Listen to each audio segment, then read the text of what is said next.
தமிழ் மக்களுக்கு வணக்கம். அனைவருக்கும் விநாயகர் சதுர்த்தி வாழ்த்துக்கள்.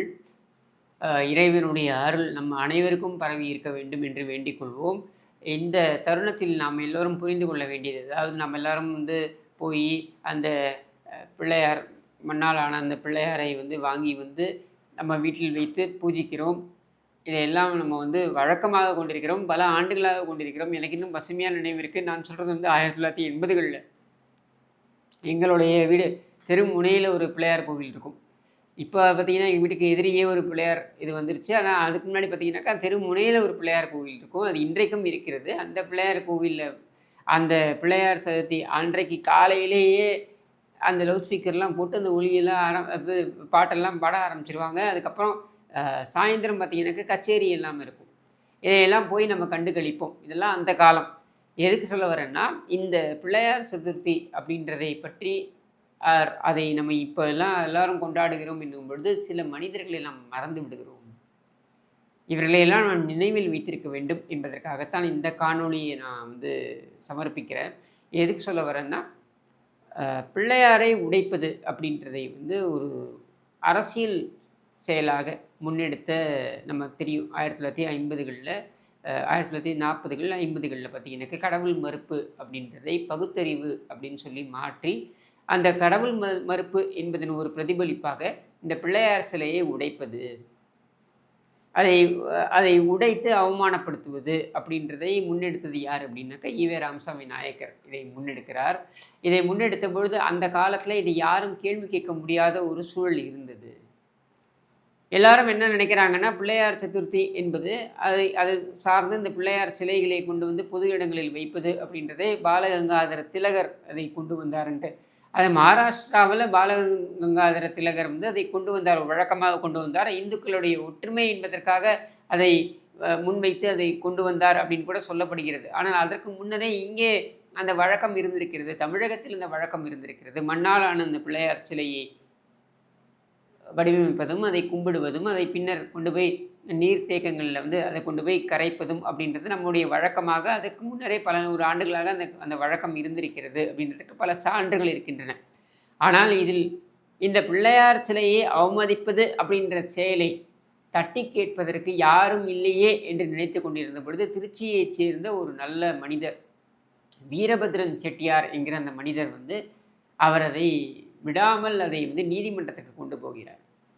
அது எப்படி நீ என்னுடைய நம்பிக்கையை நீங்கள் குலைப்பீங்க அப்படின்னு சொல்லி அவர் நீதிமன்றத்துக்கு கொண்டு செல்கிறார். நீதிமன்றத்துக்கு கொண்டு செல்லும் பொழுது பார்த்திங்கனாக்கா ஒரு முறை அல்ல 4 முறை அவர் அந்த நீதிமன்றங்களுடன் முட்டி மோதுகிறார். முதல்ல கீழ்நிலையில் இருக்கக்கூடிய நீதிமன்றம் அங்கே என்ன சொல்லிடுறாங்கன்னாக்கா, மண்ணாலான ஒரு சிலை, அந்த சிலைக்கு அது கடவுள் அப்படின்னு நம்ம நம்புறதுக்கு இந்து மத சடங்குகளின்படி பார்த்திங்கன்னா, சம்பிரதாயங்களின்படி பார்த்திங்கனாக்கா அந்த சிலைக்கு சில சடங்குகள் இருக்குது, சாங்கியங்கள் இருக்குது. அதையெல்லாம் செய்யாத நிலையில் அதை நம்ம ஏற்றுக்க வேண்டிய அவசியம் இல்லை அப்படின்னு ஒரு நீதிமன்றம் சொல்லுது. இன்னொரு நீதிமன்றம் என்ன சொல்கிறது என்றால், அவர் காசு கொடுத்து வாங்கி இருக்கிறார். இதை வீரமணியும் கூட சொல்லுவார். ஈவேரா இப்படி வாதிட்டார், அதை நீதிமன்றம் ஏற்றுக்கொண்டது அப்படின்னு சொல்லிட்டு, நான் காசு கொடுத்து வாங்கினேன், அதனால் நான் அதை உடைப்பேன் அப்படின்னு சொல்லி, அதை அவமானப்படுத்துவேன் அப்படின்னு சொல்லி அது ஒரு நீதிமன்றம் சொன்னது. இப்படி ஒவ்வொரு நீதிமன்றமும் சொல்லி கொண்டிருக்க உயர் நீதிமன்றம் வரைக்கும் சென்று முட்டி மோதி அதுவும் அவருக்கு சாதகமான தீர்ப்பை கொடுக்காத நிலையில் அவர் விடவே இல்லை. அவர் அதுக்கப்புறம் உச்ச நீதிமன்றத்துக்கு போகிறார். உச்ச நீதிமன்றத்தில் அவர் வாதிடுகிறார். அவர் என்ன சொல்கிறார் என்றால், இது மண்ணாலான சிலை தான், ஆனால் என் நம்பிக்கையுடைய வெளிப்பாடு அது. என் நம்பிக்கையுடைய வெளிப்பாடை வேண்டுமென்றே அந்த நம்பிக்கையை குலைக்க வேண்டும் என்பதற்காக இவர்கள் அதை கொச்சைப்படுத்துகிறார்கள்.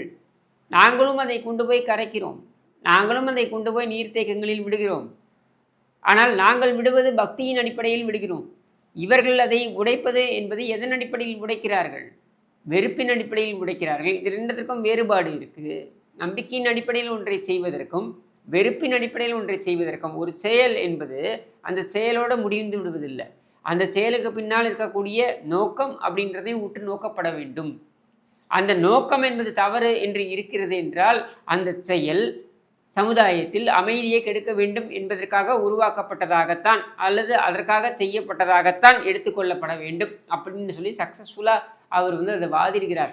உச்ச நீதிமன்றம் பிபி சின்ஹா நினைக்கிறேன். அந்த உச்சநீதிமன்ற நீதியரசர் அவர் இதை ஏற்றுக்கொள்கிறார். அந்த வாதத்தை அவர் சொல்கிறார், நீங்கள் பிள்ளையாரை உடைப்பது அப்படின்றது அவர்கள் எல்லோரும் கொண்டு போய் கரையில் கரைக்கிறார்களே, அதுபோல் தான் நானும் உடைப்பேன் என்று சொல்வீர்கள் என்றால் அதை ஏற்றுக்கொள்ள முடியாது. உள்ளபடியே அதை நிராகரிக்கிறேன். அடுத்து அவர் என்ன சொல்கிறாருனாக்க, ஒரு செயல், அதன் நோக்கம், ஒரு நம்பிக்கை, அது எதுவாக வேண்டுமானாலும் இருக்கலாம். எந்த மத நம்பிக்கையை வேண்டுமானாலும் இருக்கலாம்.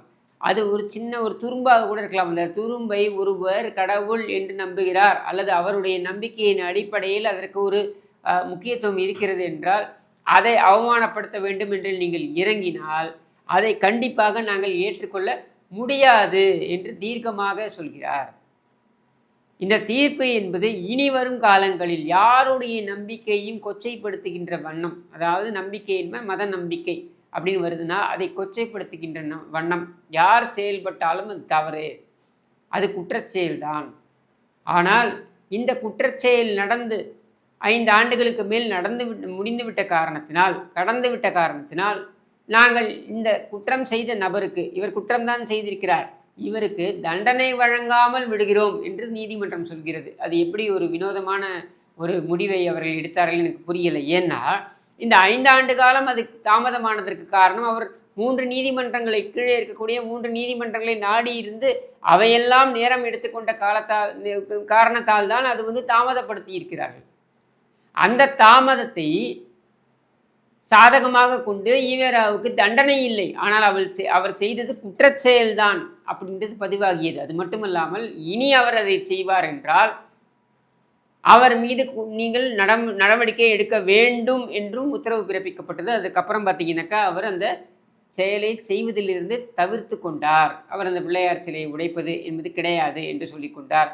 இன்னும் சொல்ல வேண்டுமென்றால் அண்ணாதுரை அவர்கள் அவர் திமுகவை தோற்றுவித்த பொழுது அவர் சொன்னார், நான் பிள்ளையார் சிலையும் உடைக்க மாட்டேன், பிள்ளையாருக்கு தேங்காயும் உடைக்க மாட்டேன் என்று சொன்னார். Fair enough. அது மாதிரியான ஒரு நிலைப்பாட்டை நான் உள்ளபடியே வரவேற்கிறேன். நீங்கள் நாத்திகம் பேசுவது உங்களுடைய உரிமை, அதை பற்றி நான் கவலைப்படலை. ஏன்னா நம்முடைய கலாச்சாரம் தொன்று நான் ராமாயண காலத்திலிருந்தே நாத்திகம் பேசியவர்கள் இருந்து வந்திருக்கிறார்கள். நாத்திகம் என்பது தவறல்ல, அது உங்களுடைய நம்பிக்கை. ஆனால் இன்னொருத்தருடைய நம்பிக்கையை கொச்சைப்படுத்துகின்ற வண்ணம் நீங்கள் நடந்து கொள்வீர்கள் என்றால் அதை நாம் தட்டி கேட்க வேண்டும். அப்படின்றதை செயல் வடிவத்தில் கொண்டு காண்பித்த அந்த உத்தமர் வீரபத்ரன் செட்டியார் அவர்களை நாம் யாரும் நினைவு கூறலை. ஆனால் இன்றைக்கு இந்த பிள்ளையார் சதுர்த்தி தினத்தன்று நாம் வாங்குகின்ற அந்த பிள்ளையார் இருக்கு பாருங்கள், அந்த ஒவ்வொரு பிள்ளையாருக்குள்ளும் வீரபத்ரன் செட்டியார் என்பவர் குடியிருக்கிறார் என்பதை நாம் புரிந்து கொள்ள வேண்டும். அந்த மாமனிதனை பற்றி வேறு யாரும் எதுவுமே பேசலை. அவர் திருச்சியைச் சேர்ந்தவர் என்பது தவிர்த்து வேறு தகவல்களும் நம்மள்கிட்ட இல்லை.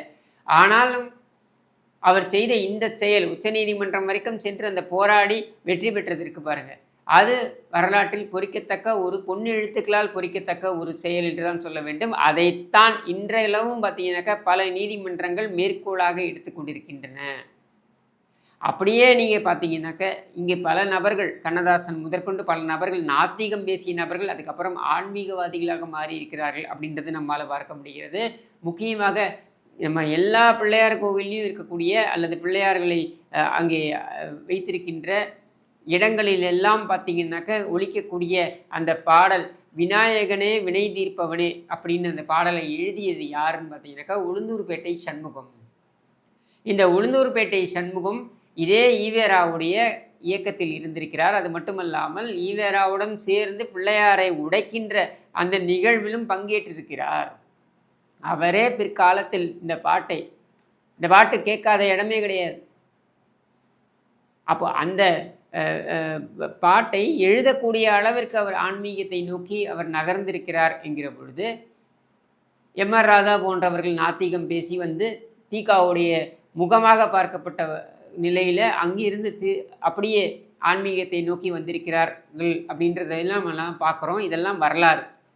இதெல்லாம் ஏன் நான் பதிவு பண்ணுறேன்னா, இந்த மாதிரி கடவுள் நிந்தனை அப்படின்றது, நாத்திகம் என்பது கடவுள் நிந்தனை என்பதும் வேறு வேறு. கடவுள் இல்லை என்று நம்புவது வேறு, கடவுளை நிந்திப்பது என்பது வேறு. இதை குழப்பிக்கொண்டு இதுதான் பகுத்தறிவு என்று பேசி திரிபவர்கள் இருக்காங்க இல்லையா, இவங்களுக்கெல்லாம் பாடம் புகுத்துவதற்கு நம்முடைய முன்னோர்கள் அந்த காலத்திலேயே நேர்மையான வழியில் சட்டத்தை பின்பற்றி இயங்கி இருக்கிறார்கள் அப்படின்றதற்கு வீரபத்ரன் செட்டியார், உளுந்தூர்பேட்டை சண்முகம், நம்முடைய கவியரசர் கண்ணதாசன் இந்த மாதிரியான நபர்கள் எல்லோருமே வந்து மிகப்பெரிய அளவில் உதாரணங்களாக இருக்கிறார்கள் என்று கூறி மீண்டும் உங்களுக்கு நாம் அனைவருக்கும் விநாயகர் சதுர்த்தி வாழ்த்துக்களை தெரிவித்து விடைபெறுகிறேன். நன்றி, வணக்கம்.